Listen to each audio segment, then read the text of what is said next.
seorang karyawan itu, karyawan proyek kuli tukang besi, dia itu sedang bekerja, tapi dia tidak sadar dia menarik besi itu sembaran mundur.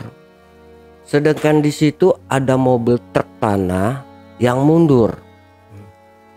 Akhirnya jatuh. Nah, pas jatuh itu si tukang besi itu kepalanya kelip dan isi kepala itu keluar. Dia kan pakai scaffolding. Nah, scaffoldingnya jatuh, dia pun ikut melayang, jatuh ke bawah. Pas jatuh ke bawah, saya lihat dia jatuhnya di tengah-tengah coran. Itu yang nama badan, kepala udah tidak berbentuk.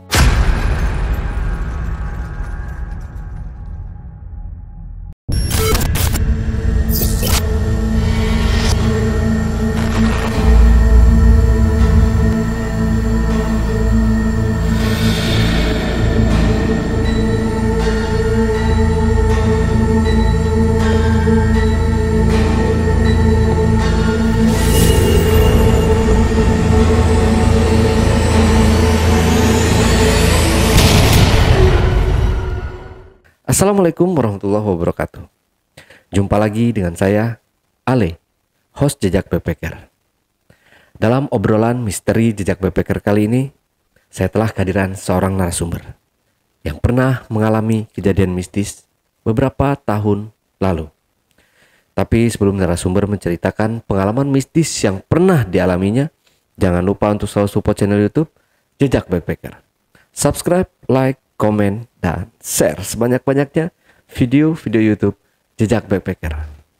Tak lupa juga saya ucapkan terima kasih buat penonton dan subscriber dimanapun berada yang sampai hari ini sudah mensupport channel YouTube Jejak Backpacker. Saya doakan semoga teman-teman semua diberikan kesehatan, umur yang panjang, dan rezeki yang melimpah oleh Yang Maha Kuasa. Dan buat kalian yang punya pengalaman menarik, yang tertarik untuk menceritakan langsung di studio Jejak Backpacker, hubungi admin melalui nomor WhatsApp yang saya cantumkan di bawah ini. Assalamualaikum Pak Yos. Waalaikumsalam warahmatullahi wabarakatuh. Ya, alhamdulillah Pak Yos ya. Pak Yos, terima kasih nih Pak Yos sudah hadir di studio Jejak Backpacker di Bekasi, Pak Yos ya. Nah, di sini katanya Pak Yos ini punya pengalaman waktu pada tahun 95 ya, 1995. Iya. Di mana Pak Yos ini katanya adalah seorang security di sebuah proyek ya, di mana proyek itu sering memakan tumbal dan banyak karyawan yang meninggal di situ ya. Oke, disimpan aja dulu ceritanya Pak Yos, kita lanjut lagi setelah ini ya. Tapi sebelum Pak Yos menceritakan pengalaman mistis yang pernah dialaminya, saksikan setelah OMG yang satu ini.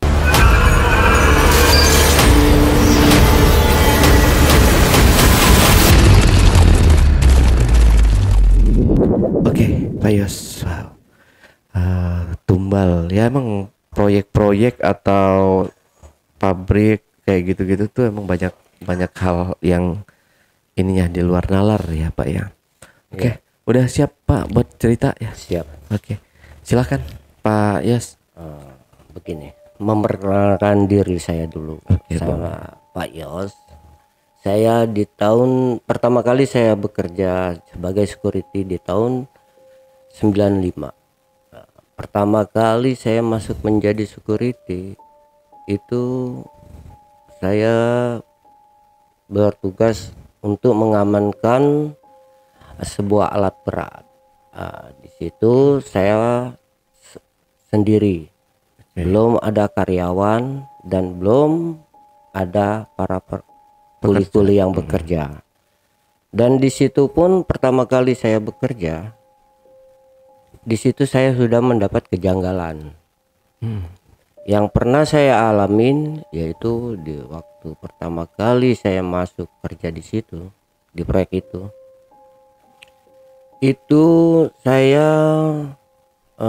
di waktu malam saya duduk sendiri di pos. Tiba-tiba alat berat yang namanya crane tower itu bergerak sendiri. Oh, oke. Nah, berputar. Dan saya sebagai keamanan, sebagai security, lalu saya mengecek. Saya bawa senter. Nah, saya senter itu lokasi, itu crane. Ternyata tidak ada mekanik pun, nggak ada karyawan. Nah, pas saya lihat, saya senter, saya keliling, ternyata di ujung kren itu ada sosok makhluk halus, semacam kuntilanak. Oke. Nah, akhirnya saya kaget. Wah, ini pertama kali saya kerja udah ada gangguan begini. Saya bilang begitu kan. Nah, akhirnya saya bilang, ya udah, saya lagi mau cari rezeki, jangan ganggu saya lagi cari nafkah. Akhirnya sambil ketawa dia terbang. Oke. Nah, mulai dari situ udah, akhirnya lama kegiatan saya ngontrol barang, ngecek barang karena belum ada yang bekerja. Nah, akhirnya sekian bulan, 2 bulan kemudian tuh baru mulai masuk karyawan, bekerja, melakukan kegiatan. Dan saya di situ pernah melihat dengan mata kepala saya sendiri, seorang karyawan itu, karyawan proyek kuli, tukang besi, dia itu sedang bekerja, tapi dia tidak sadar dia menarik besi itu sembaran mundur.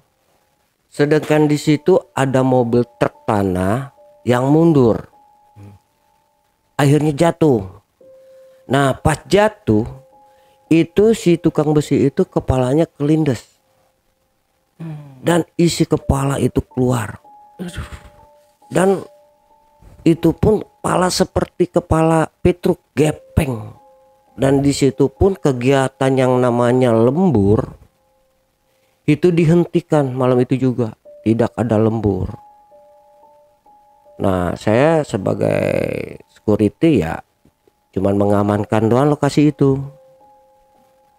Nah, sembaran saya keliling, saya lihat, oh ini kejadiannya. Tapi yang saya secara pribadi yang saya salutin itu kejadian kecelakaan itu nggak terekspos. Enggak, diumpetin ya. iya, enggak ada ibaratnya kepolisian atau wartawan. Nah, di situ tercatat cuman kecelakaan kerja. Nah, mulai dari situ pertama kali korban. Nah, keduanya pernah saya ngalamin melihat seorang karyawan kuli itu mau buang air besar. Oke. Di suatu lubang bekas galian beko. Nah, sedangkan lubangnya itu airnya tidak dalam, cuma sepaha manusia dewasa. Tapi kenapa pas dia turun tiba-tiba badan dia tuh tenggelam semua, sampai tinggal tangannya aja tuh yang melambai-lambai. Nah, akhirnya untung saja temannya ngelihat. Oke. Nah, pas temannya ngelihat, temannya lambaikan tangan, ditarik. Pas ditarik, diangkat keluar, ditanya, kenapa kamu bisa tidur di dalam kolam ini? Bukannya tidur, dia bilang gitu. Saya kayak ada yang narik ke dalam.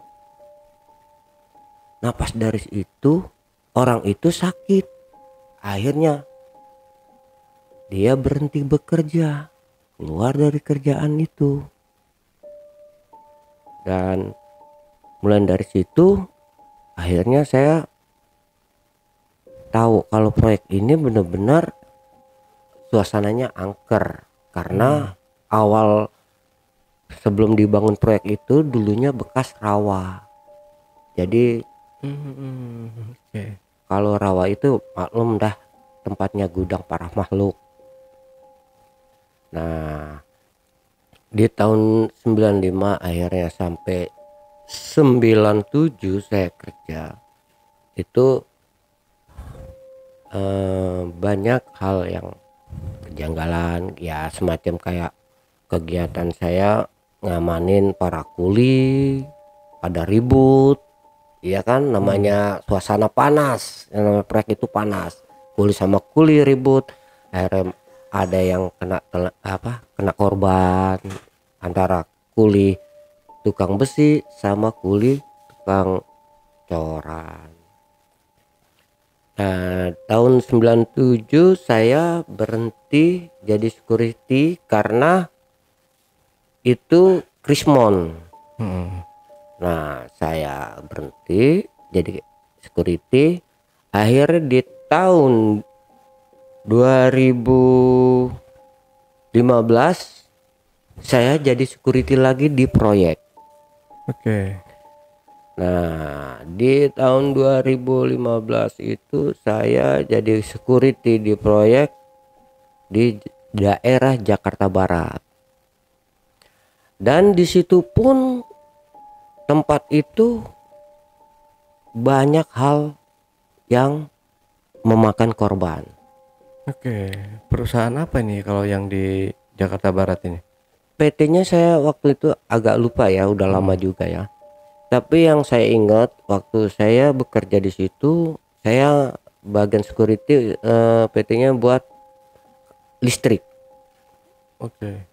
penerangan. Dan saya tugasnya mengamankan semacam kayak panel, gedung, dan kabel-kabel. Tapi di situ yang saya pernah alamin selama saya jaga di situ, itu banyak karyawan yang kena korban. Gedung itu selalu memakan korban, minta tumbal. Yang saya alamin itu pernah saya lihat itu satu karyawan sedang memasang kabel dari ketinggian 8 lantai. Itu kejadiannya hari Selasa jam 3 sore. Nah, pas saya lagi patroli, tiba-tiba itu karyawan, dia kan pakai scaffolding. Scaffolding. Nah, scaffoldingnya jatuh, dia pun ikut melayang, jatuh ke bawah. Pas jatuh ke bawah, saya lihat dia jatuhnya di tengah-tengah coran.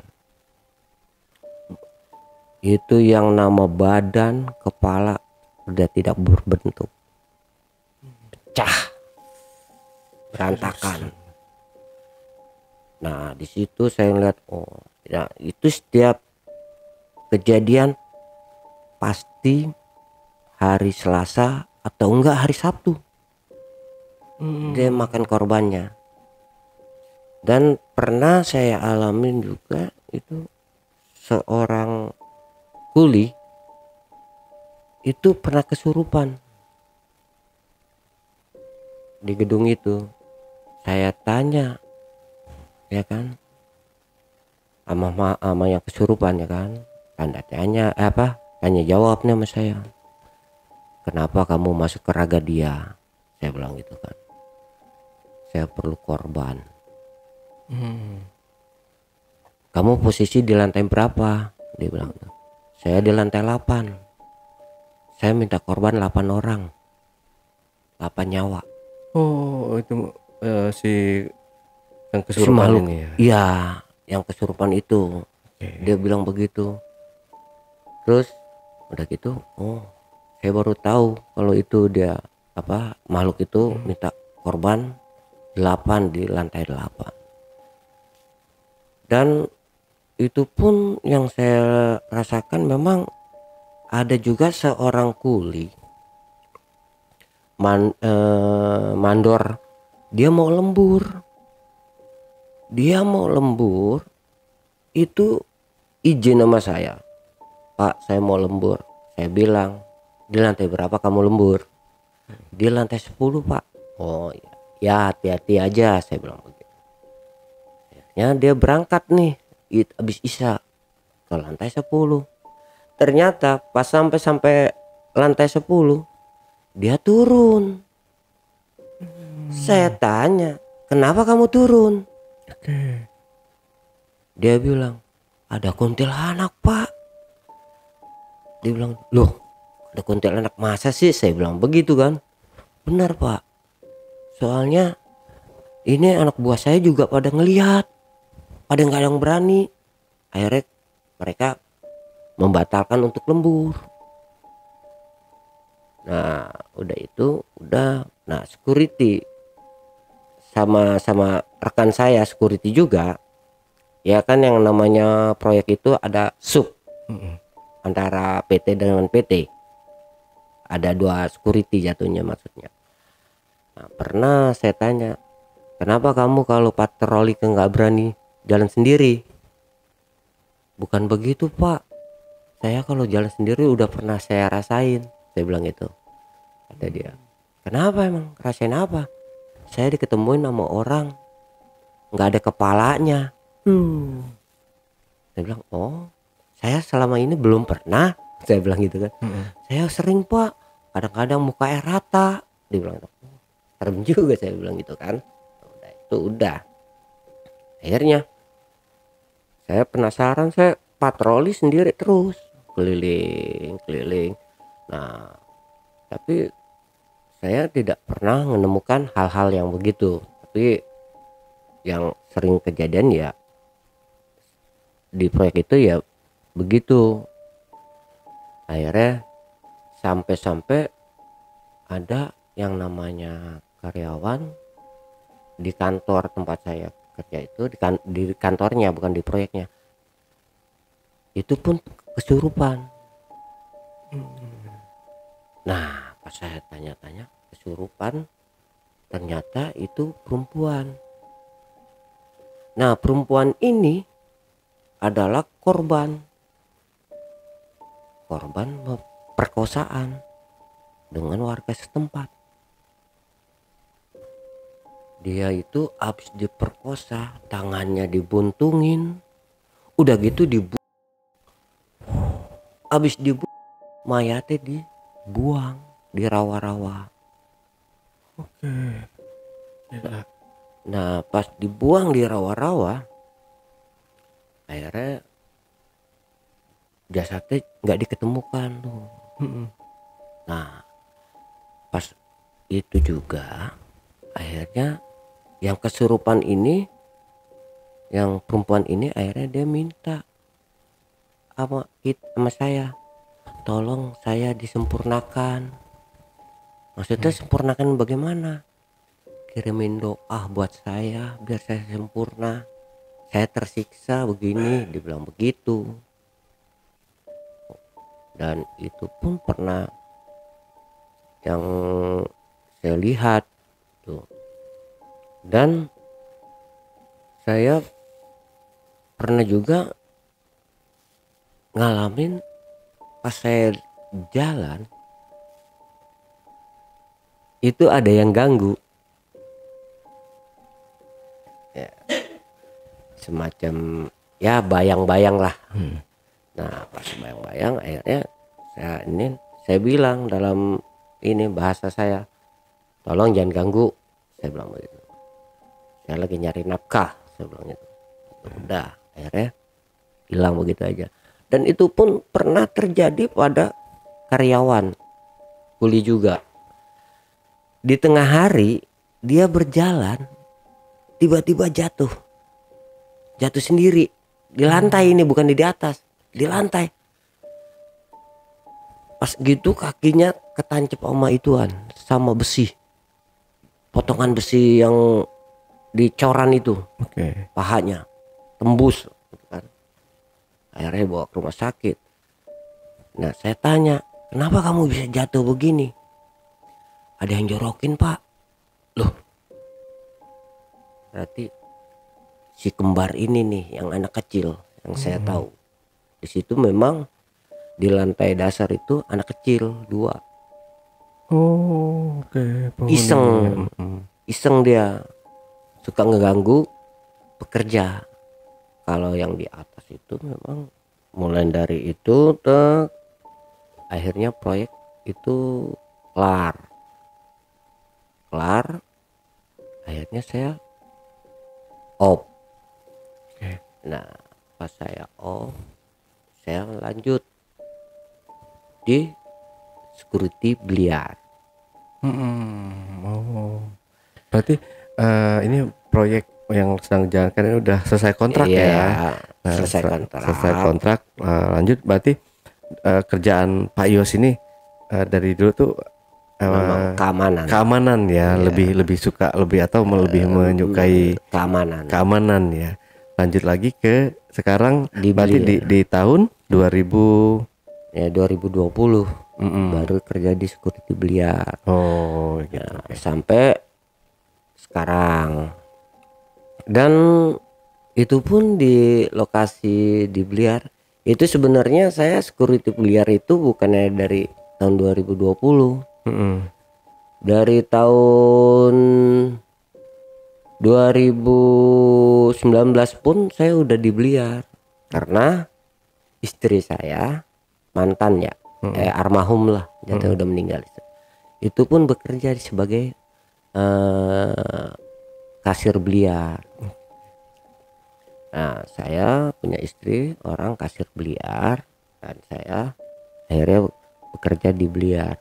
Dan itu pun yang saya alami di biliar itu sering ada kejadian hal janggal, ya mistik juga. Dan di situ pun pernah ibarat kasarnya kayak karyawan kesurupan. Dan dia pernah katanya, saya kan orangnya sering penasaran nih, kenapa dia bisa jadi kesurupan gitu kan. Saya sering tanya jawab sama yang kesurupan itu, sama makhluk itu. Saya tanya, kenapa kamu bisa masuk ke tubuh dia? Dia bilang gitu. Akhirnya saya bilang begitu. Akhirnya dia bilang, dia punya janji sama saya untuk puasa Senin Kemis. Ternyata dia kagak puasa. Ya saya tagih. Dia bilang begitu. Yang wasitnya ini nih. Akhirnya saya bilang, ya orang lagi nyari nyari usaha, nyari rezeki, nafkah. Saya bilang, tolong jangan diganggu. Ya akhirnya bagaimana? Kata dia, ya udah Jang, katanya. Itu kakeknya ternyata. Akhirnya saya bilang, ya udah keluar aja kek, kasihan cucunya. Ya Jang, kata dia gitu. Tolong dinasehatin cucu saya.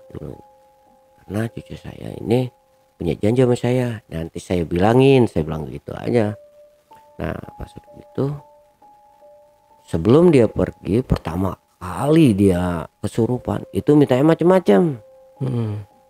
Dia minta minum. Saya bilang nggak ada, mau ada sirup. Saya bilang gitu kan. Nah, kalau ke sirup ada, kalau ada. Akhirnya dia itu nggak ada akhirnya saya kasih lah kopi, mau aja kali kopi. Akhirnya habis minum kopi nggak lama dia pergi keluar. Nah habis kejadian itu selang berapa lama ya, adalah 2 tahunan. Itu pun pernah terjadi sama ibu penjaga kantin. Nah jadi ibu penjaga kantin ini dia pernah kesurupan dikarenakan dia pengen buang air kecil. Nah dia buang air kecil dari kantin, dia pengen buang air kecil, dia lari masuk ke dalam toilet. Dia balik, dia kesurupan. Pas dia kesurupan, akhirnya saya tanya kan, ini siapa? Saya bilang gitu. Dia jawab, saya Nyai Jambrong. Loh, Nyai Jambrong. Nyai Jambrong dari mana? Dari Kali Ciliwung. Padahal posisi Bliar dari Kali Ciliwung itu sangat jauh. Oke. Nah terus saya bilang, loh kok ngapain ada di Bliar? Ya mungkin yang namanya roh halus ya kan, dimanapun bisa sampai dia kan, sekejap mata. Akhirnya saya bilang, udah, dia lagi nyari usaha, dia lagi nyari nafkah, dia lagi nyari rezeki, tolong jangan diganggu. Terus dia jawab, iya, orang saya lagi diri enak-enak, ditabrak, lesa sabut sama buntut saya. Ternyata Nyai Jambrong itu seekor ular. Oke. Nah pas udah gitu, dia habis disabet ibu itu kesurupan ya kan. Akhirnya saya bilang kan, udah, saya bilang, kamu bisa ngeliat dia, sedangkan dia mana bisa ngeliat situ. Wajar aja kalau situ bisa ditabrak sama dia. Udah, dia lagi mau lagi mencari usaha, tolong di keluar, bilang gitu. Akhirnya dia bilang, mau saya keluar, tapi saya minta air, bilang, air asam. Nah, saya bikinin tuh air asam segelas gede. Setelah saya bikinin segelas air gede itu, dia pergi. Dia keluar. Pas gitu ya, pas dia keluar akhirnya selesai udah itu. Nah dan saya juga pernah alamin di dalam Bliar itu, kalau setiap malam, memang kan saya tinggal di Bliar juga sama istri saya. Oh, oke. Ada mesnya di situ. Iya, itu pun pernah tetangga bilang, bang kok malam suka ada yang main Bliar sih, padahal posisi tutup. Nah saya bilang biasa, yang punya tempat, saya bilang gitu. Kalau saya sama tetangga bilang gitu, yang punya tempat lagi mau olahraga, saya bilang gitu. Udah. Dan posisi Bliar itu juga tidak jauh dengan jalan rel kereta api, jaraknya cuma 1,5 meter. Oke. Jadi pembatas rel kereta api sama tembok Bliar tuh dempet. Dan itu pun yang pernah saya lihat, ini kejadiannya di tahun 98 ya. Itu persis di belakang Bliar itu ada yang dijulukin tiang maut. Kenapa dijulukin tiang maut? Karena tiang itu posisi persis dengan rel kereta. Oke. Nah, jadi di tahun 98 itu dulu kereta masih ekonomi. Jadi yang dari arah Jakarta ke Bogor itu setiap sore itu makan korban. Kenapa saya bilang makan korban? Karena penumpang bejubel, dan kalau dia berdiri di pintu kereta itu, yang kalau yang dia membelakangi kereta itu kepalanya kepentok tiang. Dan itu pun terjadi setiap hari. Itu antara 1-2 yang kejadian tuh. Pagi tatonya ada mayat. pagi tatonya ada mayat, dan itu pun kepalanya pecah. Yang saya nggak habis pikir lagi itu kenapa tiang nggak buru-buru dibongkar gitu. Akhirnya dari pihak PJKA, akhirnya tiang itu akhirnya dibongkar, nah dipindahin, nah nggak makan korban lagi, dan Bliar pun aman, itu kecelakaan pun aman. Pernah pun terjadi di Bliar itu yang saya alamin musibah. Jadi musibahnya begini, di tahun 2013 ya, itu pernah Bliar itu kebakaran. Kebakaran itu disebabkan bukan karena dari konsleting listrik, tapi dari sebuah mobil. Jadi mobil ini jatuhnya mobil carry, ya kan? Mobil carry ini mogok. Mobil carry mogok didorong. Memang posisi Bliar dengan jalan raya itu memang berdekatan. Nah jadi mobil carry ini dulu seingat saya bikin mobil tentara loreng. Nah, akhirnya mobil carry itu kebakar. Pas kebakar itu ditinggal. Mobil carry meledak, itu nyamber Bliar. Bensin bercampur sama peleknya mobil itu ke Bliar. Duar, nyamberlah Bliar sampai tempat saya pun kebakar habis. Dan di situ saya lihat memang itu ada seorang tentara keluar dari itu, dia langsung naik mobil. Mobil itu ditinggal begitu aja. Akhirnya mau diusut ya bagaimana, kagak ada jejak. Nah, akhirnya dari pihak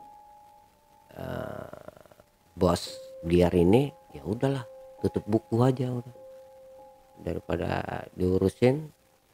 Memang sih pernah diurus, ternyata mobil itu bodong. Jadi mobil itu atas nama ini tapi udah kagak ada nama lagi, cuman dipakai aparat dilorengin. Itulah yang pernah saya alamin. Oke. Nah, selama Pak Yos tinggal di situ sama istri ya, sama Iya, istri sama anak di situ ya. semua ya, di Bliar. Itu nggak pernah nemuin kejadian aneh-aneh atau kayak penampakan atau apa gitu istrinya? Kalau penampakan saya pernah. Istrinya? Kalau anak. Oh, anak ya. Iya, kalau anak iya. Makanya anak saya yang paling bungsu, bontot itu takut. Kalau mau ke kamar mandi juga, soalnya dia pernah diketemukan, pernah dikasih lihat. Dan saya juga pernah ngalamin begini ya. Jadi saat waktu itu saya di dalam Bliar, saya duduk sendiri. Saya memang lagi fokus zikir, ya kan? Itu pun memang saya zikir memang sengaja gitu. Saya sengaja manggil, jatuhnya manggil yang namanya rajanya jin. Saya sengaja itu. Tapi yang saya panggil itu kagak nampakin ke saya. Nah kan yang namanya ibu kantin itu, dia juga posisinya di Bliar juga tinggalnya. Posisinya di Bliar juga. Akhirnya Yang diketemukan tuh bukannya saya, malah anaknya ibu kantin itu yang dikasih lihat. Sampai dia lari dari kamarnya ke ibunya, tidur di samping ibunya. Ketakutan. Dia pagi baru nemuin saya. Dia bilang, "Pak, saya pikir semalam Pak Ios nemuin saya. Saya lihat kok lama-lama gede hitam." Dia bilang, "Gede banget." Dia bilang. Saya bilang, "Oh itu si hitam," saya bilang itu, yang punya tempat. Saya bilang, sengaja saya panggil. Nah itu di situ pun saya manggil, tapi ya nggak ditampakin, cuman ada sebuah batu saya dapat. Cuman batunya sekarang udah nggak ada, udah pindah tangan lah ke orang lain. Soalnya saya malas sama yang begitu lagi. Yang pernah dialamin sama teman saya juga begitu. Dia bilang ke depan sama saya, "Yos, nah di pojok siapa anak kecil lagi main biliar berdua." Padahal kagak ada orang. Itu jelas banget dia bilang, "Itu ada, gak ada orang." Saya bilang, "Itu." Ya mungkin lagi olahraga, saya bilang begitu aja ya kan. Dan teman saya bukan satu orang aja, banyak yang datang ke tempat saya tuh kan. Dia nanya, "Bang, ini biliar sebenarnya apaan sih, tempatnya kok begini banget?" Dia bilang, "Kenapa emang?" Saya bilang gitu kan. "Oh no, ada orang gede banget hitam." Dia bilang gitu. "Biarin, itu engkong sini," saya bilang begitu. Dia cuma ngawasin doang, nggak ganggu, bilang gitu. Akhirnya ada lagi yang satu teman saya bilang, "Bang, tempat lo angker banget bang, anak gua aja sampai takut nih," katanya gitu. Ya anak kecil mah wajar kalau takut, orang tempatnya di sini gudangnya, saya bilang begitu. Oke.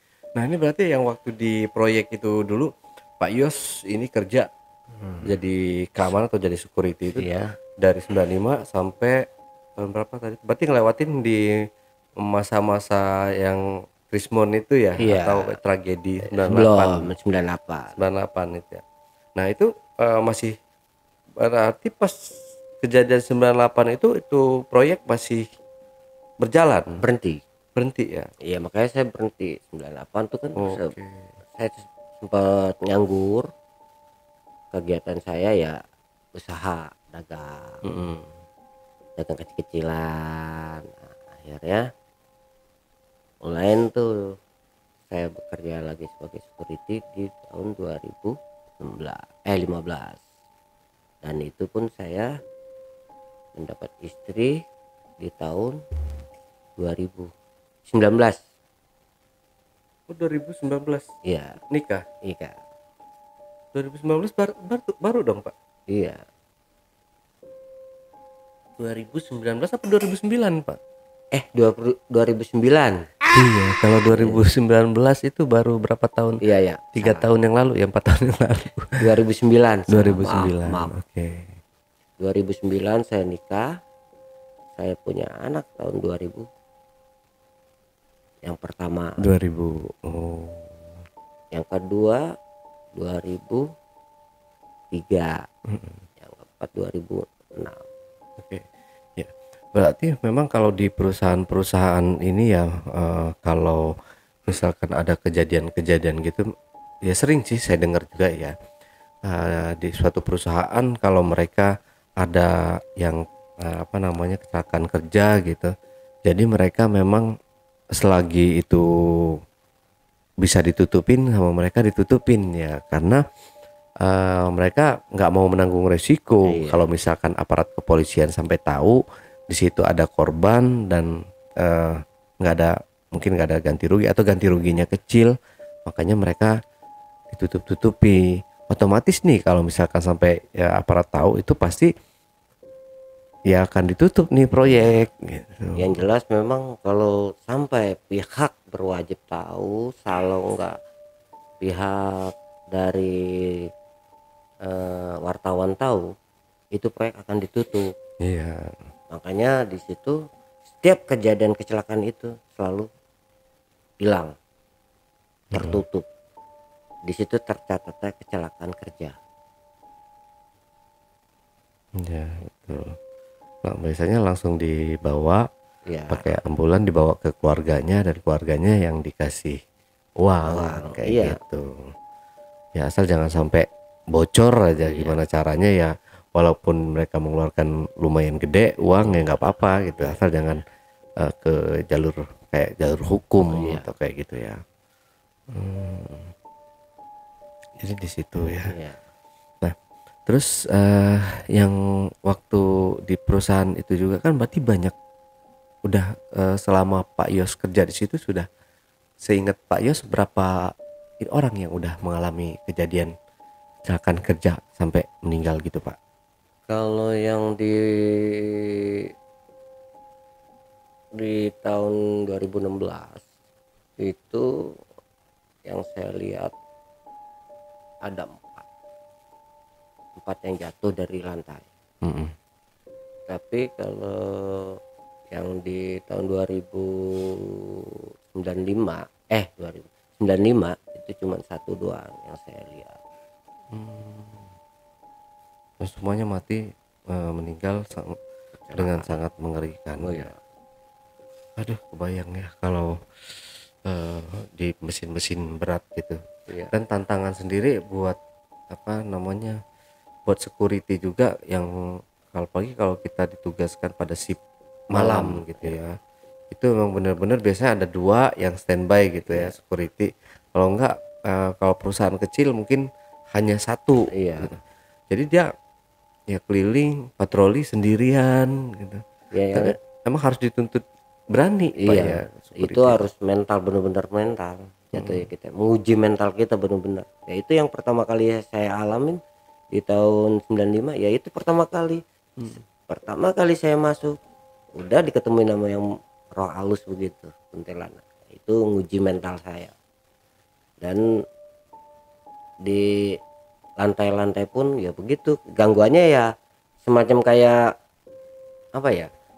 Ya kayak disiram pasir atau air, tapi nggak ada orangnya. Ya kan kalau kita nggak ada mental kan udah pasti kabur, Iya betul. udah pasti lari. Ya kayak yang saya tanya sama security teman saya itu, yang dia bilang dia ngontrol sendiri nggak berani. Kenapa? Karena dia sering diganggu. Kalau saya alhamdulillah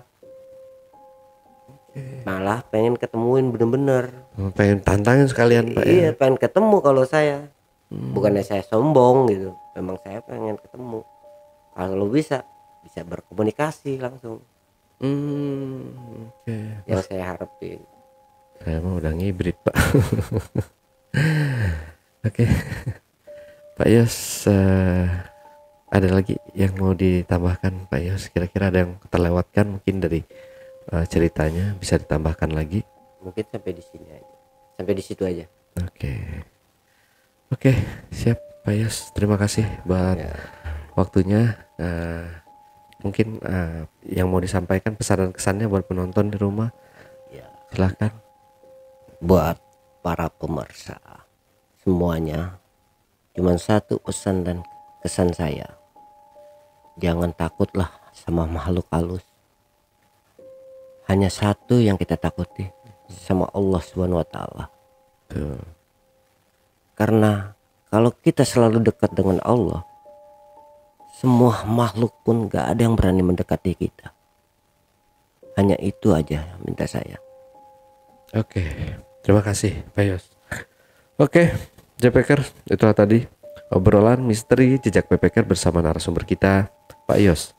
Jangan lupa untuk selalu support channel YouTube Jejak Backpacker, subscribe, like, komen, dan share sebanyak-banyaknya video-video YouTube Jejak Backpacker. Dan buat kalian yang punya pengalaman menarik yang ingin menceritakan langsung di studio Jejak Backpacker, silakan hubungi admin melalui nomor WhatsApp di 0858 47683 atau di 0852 1234 5683. Wassalamualaikum warahmatullahi wabarakatuh. Oke, Pak Yos, terima kasih buat waktunya Pak Yos ya. Sama-sama. Nanti main-main lagi ke sini Iya, Pak, jangan sama-sama. Pak ya. Oke, sampai jumpa.